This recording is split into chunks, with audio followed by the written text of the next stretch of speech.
നിങ്ങളെ പരാജയപ്പെടുത്താൻ ശ്രമിക്കുന്നവരുണ്ടാവും. അവർക്ക് അതിനുവേണ്ടി ശ്രമിക്കാനേ കഴിയൂ.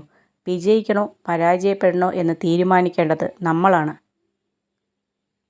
ഓരോ അവസരം കൃത്യമായി തന്നെ നമ്മൾ ഉപയോഗിക്കണം. കാരണം പിന്നിലേക്ക് തിരിച്ചു നടക്കാൻ കഴിയാത്ത ഒരേ ദിശയിലേക്ക് മാത്രം സഞ്ചരിക്കുന്ന പാതയാണ് നമ്മുടെ ജീവിതം. മറ്റുള്ളവർ എന്ത് പറയും എന്നുള്ളതിലല്ല എനിക്ക് സന്തോഷം നൽകുന്നത് ചെയ്യുന്നതിലാണ് എൻ്റെ സംതൃപ്തി. വളർന്നു വരുന്ന നഖങ്ങൾ കളയാൻ നമ്മൾ വിരലുകൾ വെട്ടാറില്ല. അതുപോലെ തന്നെ തെറ്റിദ്ധാരണ ഉണ്ടായാൽ നമ്മൾ വാശി ഒഴിവാക്കുക, മറിച്ച് ബന്ധം മുറിച്ച് കളയരുത്. എല്ലാത്തിനും ഉപരിയായി ഒരു കൊച്ചു ലക്ഷ്യമെങ്കിലും നമുക്കുണ്ടാവണം. ആ ലക്ഷ്യം വ്യക്തമായിരിക്കണം. ലക്ഷ്യബോധത്തോടു കൂടിയ നമ്മുടെ പ്രവർത്തികൾ വിജയതീരമണയുവാൻ നമ്മളെ പ്രാപ്തനാക്കും.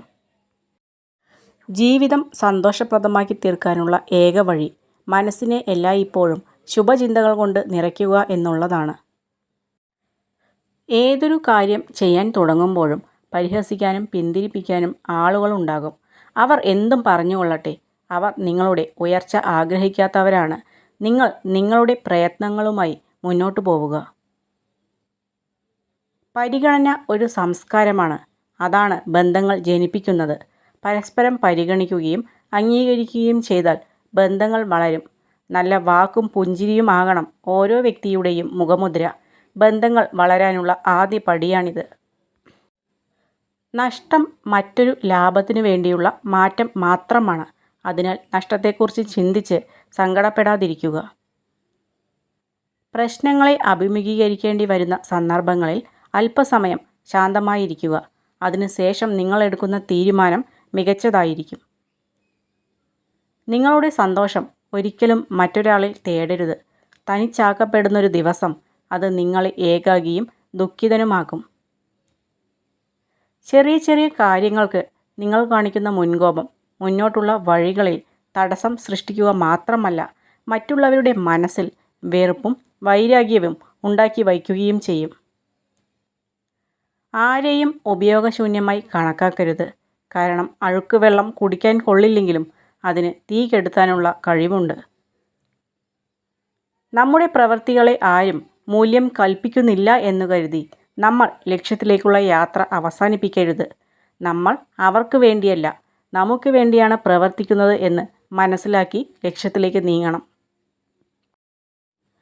ഈ ലോകത്ത് വളരെയധികം ആളുകൾ നിങ്ങളെ സ്നേഹിക്കുന്നുണ്ട് എന്ന് തിരിച്ചറിയുക. നിങ്ങളെ വെറുക്കുന്ന ഒരാളിൽ മാത്രം ശ്രദ്ധ കേന്ദ്രീകരിച്ച് ജീവിതം പാഴാക്കരുത്. സ്നേഹം, സമ്പാദ്യം തുടങ്ങി എല്ലാത്തിനും അവകാശം പറയാൻ ആളുകൾ കാണും. എന്നാൽ അവകാശികൾ ഇല്ലാത്ത ഒന്നുണ്ട്, ദുഃഖം. അത് പങ്കുവയ്ക്കാനും സ്വീകരിക്കാനും ആരും കാണില്ല. മറ്റുള്ളവരോട് നമ്മൾ ക്ഷമിക്കുന്നു എന്നതിനർത്ഥം അവരാണ് ശരിയെന്നല്ല, നമ്മൾ അവരോട് നമുക്ക് വേണ്ടി ക്ഷമിക്കുന്നു എന്നാണ്.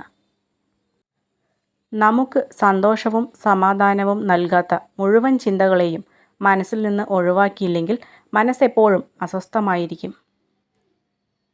അകലമൊരിക്കലും സ്നേഹബന്ധങ്ങളിൽ വിള്ളലുകൾ സൃഷ്ടിക്കില്ല. പരസ്പരം ഉടലെടുക്കുന്ന സംശയങ്ങളും വിശ്വാസക്കുറവുമായിരിക്കും ബന്ധങ്ങളുടെ കണ്ണിയാറ്റുക. നിങ്ങളെ വേദനിപ്പിച്ച ആളുകളോടുള്ള ഏറ്റവും നല്ല പ്രതികാരം നിങ്ങളുടെ പുഞ്ചിരിക്കും കണ്ണീരിനും പിന്നിലെ കാരണം അവരല്ല എന്ന് കാണിക്കലാണ്. ചില ആളുകൾ നിങ്ങളെ വിട്ടുപോകുന്നു. പക്ഷേ അത് നിങ്ങളുടെ കഥയുടെ അവസാനമല്ല, നിങ്ങളുടെ കഥയിലെ അവരുടെ റോളിൻ്റെ അവസാനമാണ്.